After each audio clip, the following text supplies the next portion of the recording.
Okay. Okay lang. Thank you.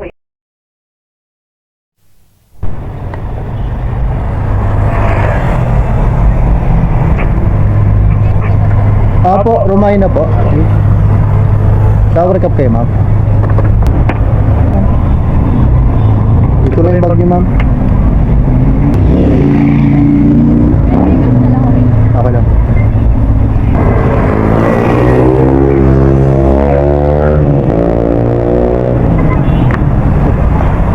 Ay, sorry.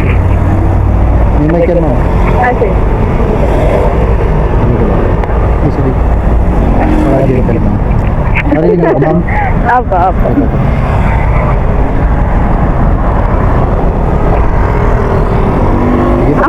Okay, ma'am. Okay sa akin. Thank you, kuya. Buti nakita niyo ako, ma'am. Oo nga, kuya, akala ko nandun ka sa Mercury. Tapat talaga. Naisa-isa ko tuloy yung joyride na nandun.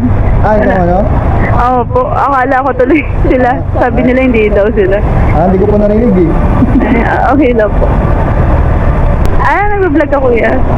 Hello ka sa camera, ma'am. Dito. Shout out mo ka dyan, kuya. Bali, nakasasakyan. Tapos yung family ko kasi taga-Kainta talaga. So, ayun. Uwi akong Pasig. Ah, kayo po, taga-Pasig. Bakit? Ba't magkaiwalay?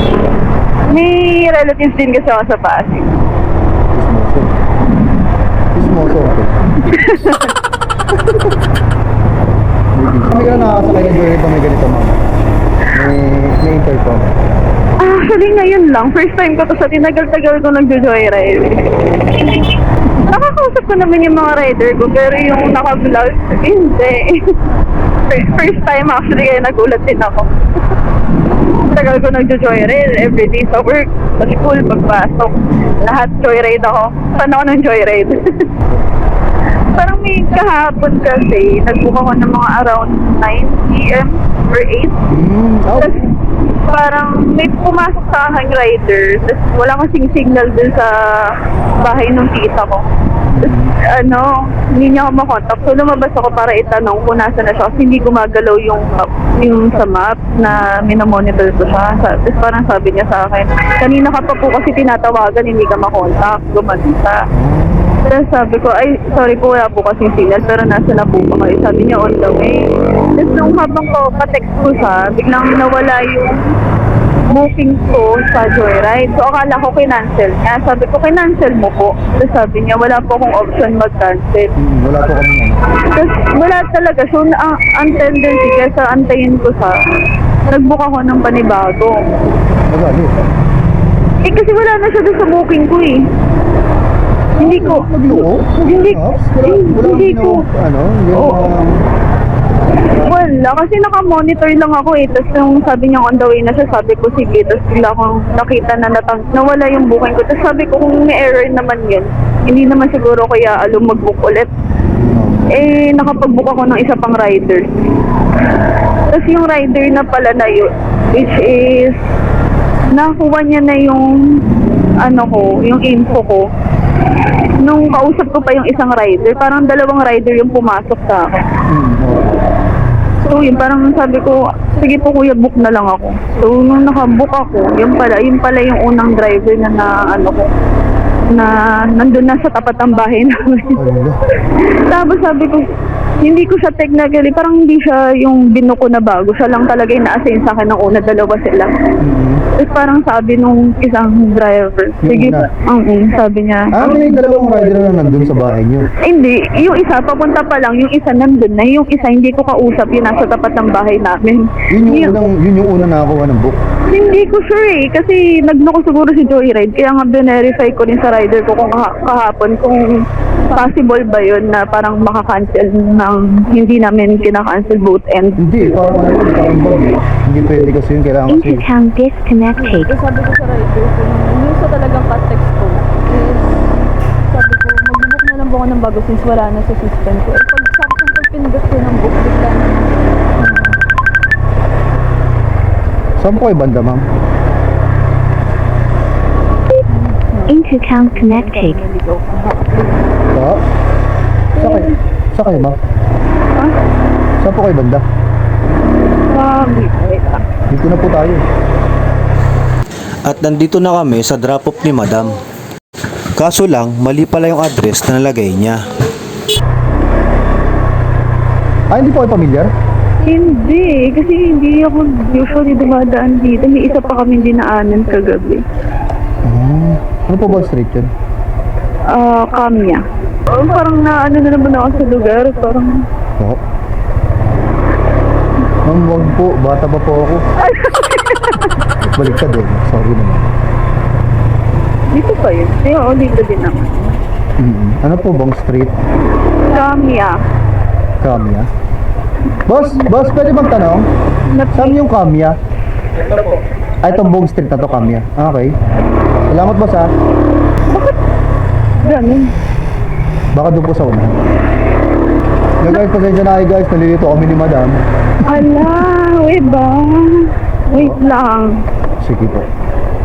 Napiko ba to, kuya? Napiko to. Napiko?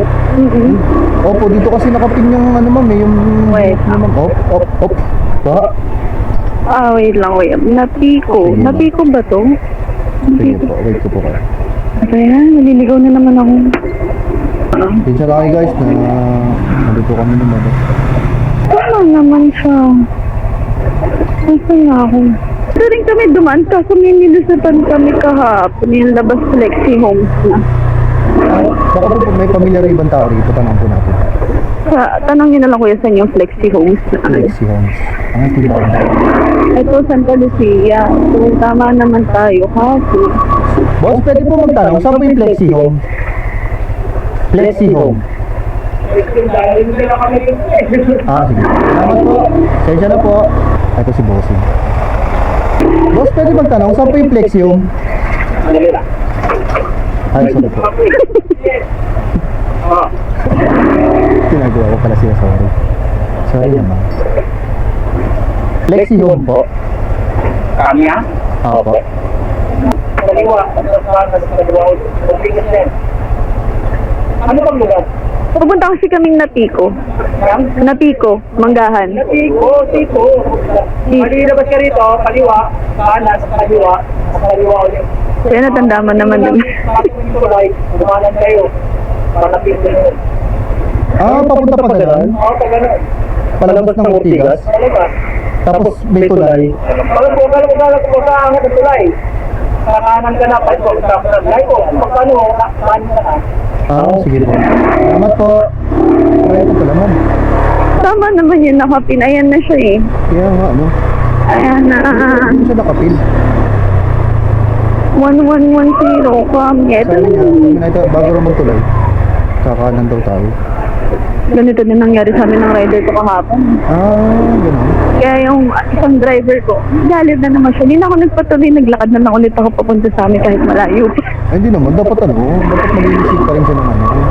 Eh, parang nabadrip kasi siya that time kasi parang nakita niya mas lumayo yung inikutan namin compare sa tinuturo ng maps. Eh, hindi ko naman kasalanan. So, sabi ko, okay na lang. Sige, doon na lang ako bababa sa kanto ng Buti na lang ako ng pasensya niyo, ma'am. Kasi dapat hindi naman gano'n kasi siyempre. May mga, although may mga gano'n naman talagang incident. Kaso, wala na pasensya, siyempre. Kasi parang feeling ko rin kasi mali ko. Pero hindi ko kasi siya mali. In-insist ko naman na hindi ako nagkamali ng pin. Kasi hindi yung pinipin ko the usual naman. Eh parang sabi niya, parang nagbabadrip na siya na i-double check niya po kasi ito yung nakapin dito. Eh sabi ko, tama naman po. Ito naman po yung ano. Kasi chinek ko yung map ko nung malapit eh.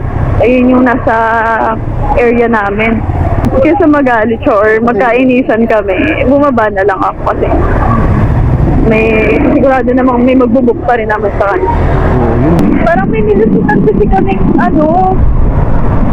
kinita ata nung kagabi. Oo, baka doon na po yun sa may ano. Talaga akong ma-familiar sa daan, lalo pag gabi. Hindi ko matandaan yung... Ay, hindi mo natatandaan dito, ma'am, pag umuwi ka. Hapon lang kasi ako nagpabalik-balik ng Kainta eh. Gawa ng may family event na Pagka pwede naman po yun, sa may, ang gawin nyo na lang po, kung ano yung may malapit na store doon, ma'am, doon nyo lang po ipin. Wala kasi siyang malapit na store, kuya eh. Kumbaga, ano siya eh. Yun na mismo yung pinaka-exact na lugar. Ano ba yun? Parang malungkot. Wait naman. Bago magtuloy eh. Because, Okay, nandito. So, nakalusot sa, hindi ko alam kung saan tayo lumusot, hindi ko napansin. Pero ayan na, dire-diretso na lang. Saan ba ako? May nagkakamali na. Sorry na, kuya. nandun ako sa part ng rider. Uy, hindi ko siya niligaw. Hindi, I mean yung nandun na rin ako sa ano, sa... Ay, eto kuya, tama. Ayan, no, liliko ka na lang dyan. Tapos papasok tayo dyan. Akala ko kasi yung dinaanan natin, same lang doon sa dinaanan namin kahapon. Na may inskinita din siyang pinasukan. Mamayusin mo naman, ma'am. Sorry na kuya. Layo eh. Ay, go. Dire-diretso na lang pala siya. Ano nangyari? Hindi, joke lang. Joke lang guys. Nangako natin si madam. Pasensya lang tayo kahit ako bad trip na. Hindi, joke lang. Iba-iba kasi yung dinadaanan kahapon. Tama to mga light poles. Dire-diretso po yun. Yan, dire-diretso lang. Pamilya na kayo na. Oo, kuya, alam ko na to. Medyo na-confuse na ako. Akala ko same pa rin ng iskinitang pinasukan namin kahapon. I-title na ako rito sa vlog. Ano yan, kuya? Ano lang ang address? Ayan, no, sa Flexi Homes kami lumabas, no, sa iskinitang. Galing kami Ortigas. So, oo. Ano to eh, dito napiko eh. Ma'am, Ano yan, kuya? napiko. Sige, kuya. Ayan, dyan lang ako nagpababa sa arko, tapos naglakad na ako papasok sa amin. Kasi pag nag-pedicab ako, pipila pa ako. Or kaya pag nag-tricycle, magkano din, 40 pesos din naman yung ride papunta dun sa sabi ko, maglalakad na lang ako. Ang importante, hindi ko na siya naabala. Hindi na siya mababatik. Pinabubwisit mo. Ganun talaga eh, alam naman natin yung mga nature ng work ng bawat isa. Oo, tama. Tsaka iba-iba ang galing. So kung hindi ako mag-a-adjust, eh baka ano lang. Ako kasi kota na ako sa mga ganyan. So sa akin sa sarili ko, all is well na lang. All is well. Saan ka dito? 24 hours. Ito, Flexi Homes. Hindi pa kuya, doon ako diretso. Parang eto lang yung naging labas namin. Ako saan kami pinaikot ng map. Kaya pala siya, no? Kasi yung kasi yung pinasukan, yung pinapadaan kasi kami ng map dun sa ano, parang private property na bawal daanan pag wala kang sticker. So pinapalabas kami ng guard. Eh sabi niya, dito po naka-pin. Sabi ko, tama naman po yung pin ko, mali lang yung tinuturo ng map. Di lumabas kami dun sa medyo malayo na nag-break siya ng mga 2 minutes pa naman. Papasok din sa amin. Uwi na pa tayo, ma'am, ah. Hindi ko na nakakanta na ako, ma'am, eh. Dito na kuya. Last na liko na to. Ito na. Final na. Dire-diretso ko na lang. Napaano na ako rito. Napupunta na ako dati rito. So, dyan na lang kuya sa kanto. Ayun na yung kamya. Oo, ano? Ang galing. Sige kuya, dito na lang tayo. Atras ka na. Ayan na naman ako sa ano. Ano lang siya. Diyan kasi yan, magpa-park. Ayun yung nagbukas ng gate. So, dito na lang kuya. Ma'am, wait. Sukli po, ma'am. Ay, salamat, ma'am, ha. Sige po. Ayun, guys, natin natin si madam. Ligaw-ligaw kami sa address ni madam kasi paiba-iba yung ano. Napagtanong-tanongan natin sa mga ano. Either tayong layo. Hindi sa may, no? Sa may na-address ni madam na draft off. Buti na lang, nakakausap natin si madam at okay naman ang nangyari. Natin na maayos si madam. Yun lang guys. At safe naman nakauwi si madam. Salamat po kay madam. Shoutout po kay madam. At natin ko po kayo na maayos.